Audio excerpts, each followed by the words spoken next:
A very good morning, class 12 students. Today we are going to start a new chapter. The name of the chapter is Tiger King. The last year this chapter was excluded, but now it has been re-included in this in your course, in your syllabus as of now. So it's very important for us to go through the chapter, and the Tiger King. This is this chapter is actually a story about that human life is not permanent, and there are people who has power, they have some rights, they have some good, they have position, they have advantage, but everything is not everlasting. So whenever you have power, when you have advantage to rule, you must use it wisely. You should not be corrupted.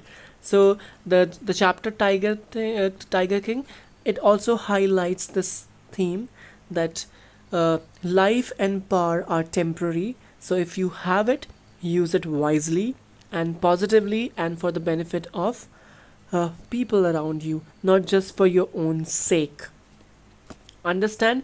And this chapter is actually a satire. So what is satire? Satire is an artistic form in which a person or individual's vices, follies, his flaws, his shortcomings are held up to censor by the means of ridicule. In simple language, through satire we actually try to bring a change. We make fun of the person's follies and his follies and his mistakes and his shortcomings in order to reform it, right? So uh, and you will see that it is a satire on the conduct of the people in power, and it is found that most of the time the rulers, they're not interested and bothered. you know they don't want to work for public. If in today's scenario, if we talk about politicians, there are certain politicians, they are elected, and then they forget about the welfare of people who have elected them. So this is what the chapter is trying to highlight, and this chapter is dated back when the British were ruling India, right? And this chapter is written by Ramaswamy Iyer Krishnamurti. This is a long name, and his pen name is Kalki. So whenever he writes, he uses this name Kalki, Kalki. You can see. Let me just highlight Kalki. His official name is Ramaswamy Iyer Krishnamurti. So before we proceed, I hope the theme is clear, right? Let me just remind. It is actually the writer is trying to ridicule, right, on the rich and powerful kings of old times, right, olden times. And also this chapter also highlights that prophecies of the fortune teller, right, they are wrong. They're not always we It's actually very debatable topic, because in India it is very prevalent. You go to prophet, you talk about your fortune and all that stuff, right?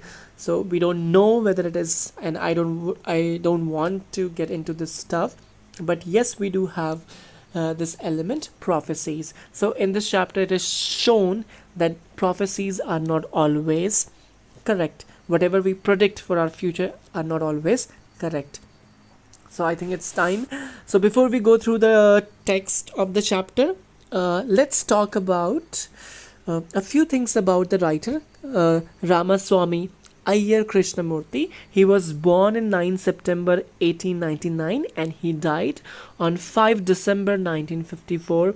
He was a Tamil journalist, poet, critic, and freedom movement activist, right? And if we talk about his work, it includes 120 short stories, 10 short novels. Yes, novels, they are actually big, but novelettes, they are actually 10 short novels he has written, and 5 long novels, and 3 historical romances. He was also part of editorial and political writing. He also wrote reviews about films and musics. Understand? So now it's time for us to go through the text of the chapter. So as always, I will be highlighting it for you so that you could actually keep the track and could also understand the particular statement, the chapter, and the paragraph, right? Because we have excerpt MCQs based on excerpt, so it is very important that you must pay attention to each and everything, because now the scenario has changed. You cannot rely on only summary part, because if you have gone through the summary, you may be able to answer a few questions, or you may actually understand the concept of the chapter, but you won't be able to answer MCQs, because in board examination, MCQs can be from any paragraph, can be from any statement, so you have to go through each and every word. You cannot even skip a single word. Understand? Keep this instruction in your mind. So now let's continue. So you could actually see this, this paragraph. You see a lot of Hindi. You also see Hindi words in this paragraph. The Maharaja of Pratibandhapuram. Pratibandhapuram, it's a proper noun. It's a name of a place. Is the hero of this story. So who is the hero of this story? The king. Probably the writer is actually making fun of the Maharaja. Let's find out. So he may be identified as His Highness. Now he says that he is known as His Highness Jamidar General Kiledar Major Satyavigra Samhari Maharaja Jadi Raja Vishwa Bhuvana Samrat Sir Jilani Jung Bahadur MATAC. These are acronyms. CRCK. But this name is often shortened to the Tiger King. So he has used so many adjectives before the king's name. And why he has used it, this is actually the purpose. The purpose of using all these adjectives is to satirize, is to mock and point out the way how in those times, king in old times, were praised to please. The kings in those times, they love when people would praise and speak very highly about them, right? So that is why the writer has used all these adjectives. What is adjective? I should not be discussing this with you because you're in class 12th. Adjective is something that qualifies a noun, which tells us more about a noun, right? But yes, I have given you this, let's add on this information. Okay, so this is but usually and often he is known as the Tiger King. Who is the Tiger King? Why does he get that name? Let's find out. I have some forwards to tell you why he came to known as Tiger King. So forward here means before we could proceed, he wants to tell us that why he was how did he come to be known as Tiger King. I have no intention of pretending. Pretending means when you pretend, when you show differently, which is not even correct, right? So I have no intention of pretending to advance, only to end in the strategic withdrawal. Even the threat of Stuka bomber will not throw me off track. The Stuka, if it likes, can beat a hasty retreat from my story. In this paragraph you see that the name, the Stuka, is it is actually the German name, right? And it has frequently been used in this particular paragraph. So what is Stuka? Stuka bomber is actually a German bomber aircraft that was used in the Second World War, right? It is actually a name of the name of an aircraft. So what do you understand by this paragraph? Actually, the story has just started, and the writer, he wants to tell us that why he was named Tiger King, right? And then he says, and that he would, he says that he promises us that he would not go back. He promised us that he would not go back on his promise, even if he was under the threat of an attack by this aircraft. Understand? And he mentions that Stuka bomber aircraft, they can also they can go back. Retreat means to go back, because he is not scared of it, and he is going to tell us, the writer is going to tell us that why the king was called the Tiger King. So right at the start It is imperative. What is the meaning of imperative? Important. Right at the start, it is imperative to disclose a matter of vital importance about the Tiger King. So in this line, he confirms and he says that it is actually important. Vital means something which is very necessary, very important, the lifeline, right? It is that he's elaborating that it is very important thing about him that any person must know who is reading about the Tiger King, right? Everyone who reads of him will experience the natural desire to meet a man of his indomitable courage face to face. What is indomitable? Indomitable means undefeatable. So he says that if you will, if you will get to know about this king, if you will hear his story, obviously you will develop this natural desire to meet this man who is undefeatable, and yes, he has undefeatable courage face to face. You will develop this desire, but there is no chance of its fulfillment. And then again he adds on, but that's not gonna happen. You will never be able to meet this king. And why? As Bharata said to Rama, Bharata, this is from Mahabharata, I believe.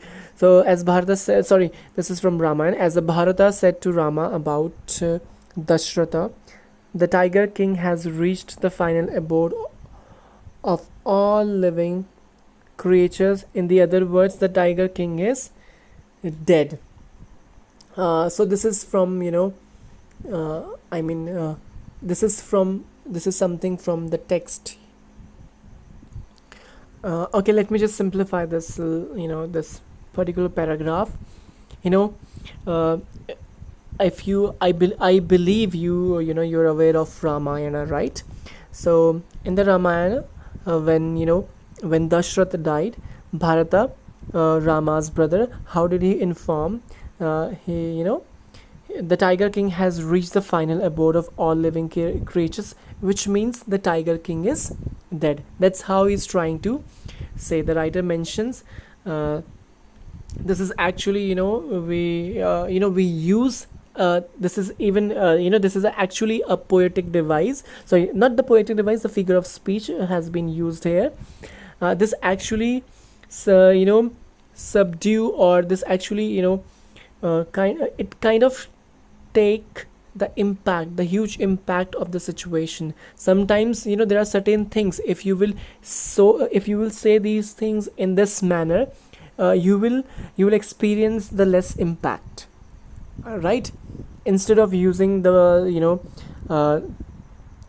same and the rude manner, right? So that's how he has mentioned. Instead of saying that Tiger King is dead, he has said the Tiger King has reached that final abode of all living creatures. Understood this paragraph, right? This figure of speech is called euphemism. Euphemism is an indirect word or expression that that you use instead of more direct one, right? So instead of directly saying that king is dead, he said the king has reached that final abode of all living creatures.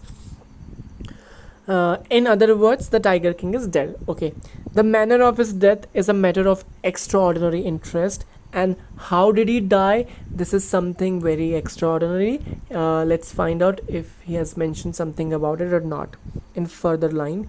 It can be revealed only at the end of the tale. And reveal means to show, to bring it, to show and to reveal. So he clarifies that this can only be revealed at the end of the chapter, at the end of the tale.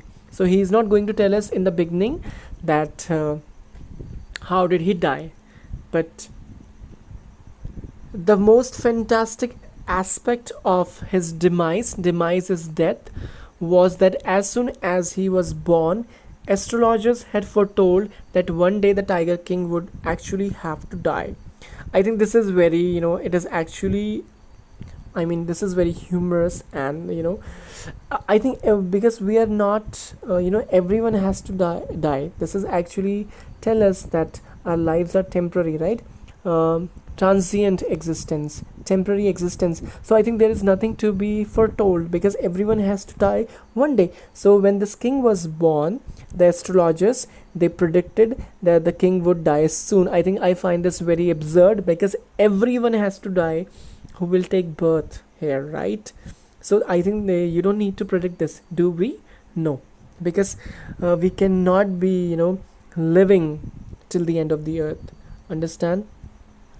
The child will grow up to become the warrior of warriors, hero of heroes, champions of champions, but they bit their lips and swallowed hard.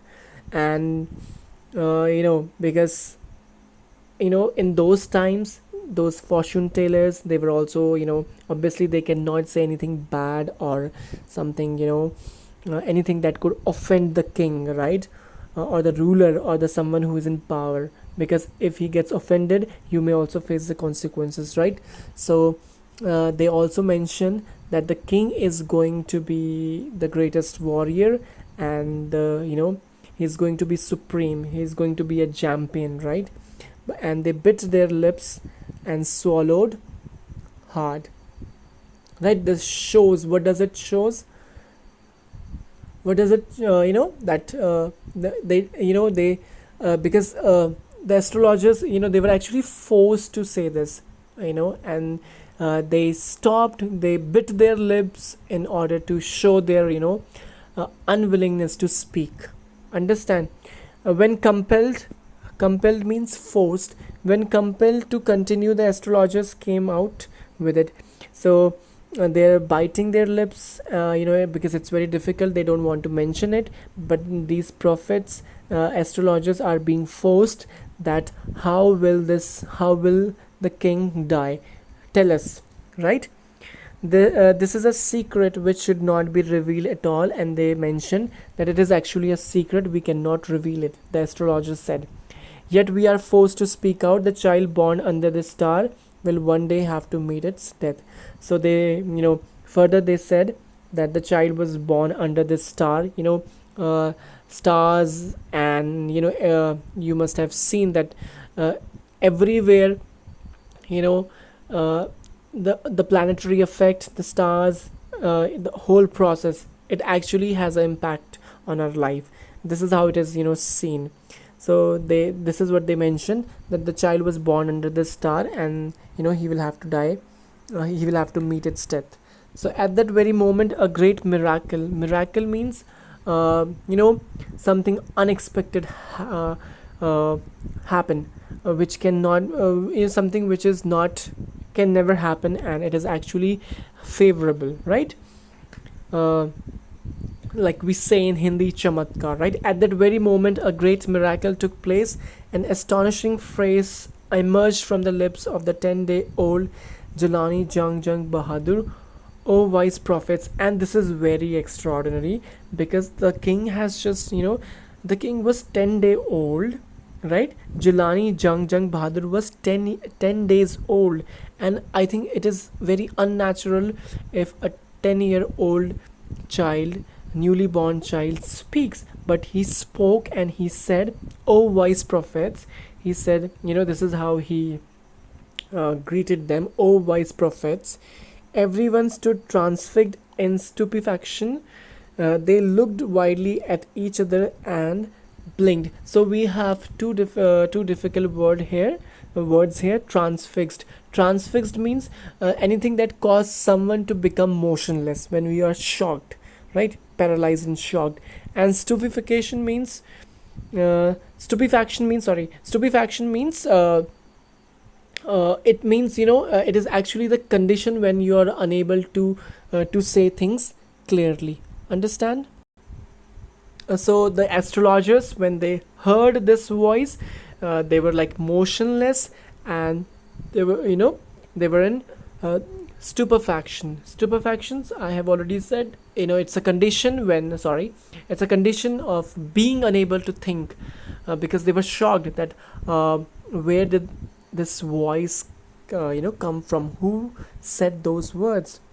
O wise prophets. And again, O wise prophets, it was I who spoke, and it was the king, and he said that it is a newly 10-year-old boy, the king who spoke. Okay, children, that's all for today's session in the first part of the video, the Tiger King. We'll do the remaining part of the we will do the remaining part of the chapter in the next video, in the next session. And remember, tomorrow, yes, on Friday and Saturday, I will also give you a question from language section so that you could actually practice it, right? So you will receive question answers, difficult word meaning from this particular paragraph, and whenever you receive homework on Saturday, you will also have one question from the language section. So that's all for today, everyone. Have a nice day. In case you have any question, you know how to approach me. Thank you.